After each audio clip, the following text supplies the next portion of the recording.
అభివృద్ధి అంటే ఏంటమ్మా?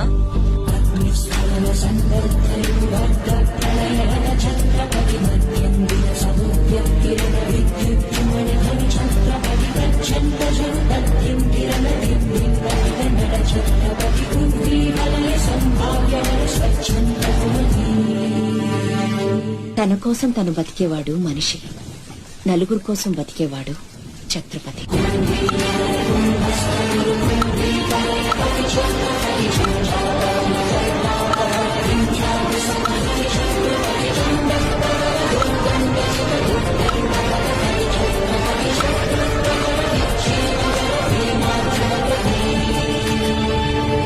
నువ్వు శివాజీవి కాదురా, నీ చుట్టూ ఉన్న వాళ్ళ కోసం పుట్టుకొచ్చిన ఛత్రపతివి.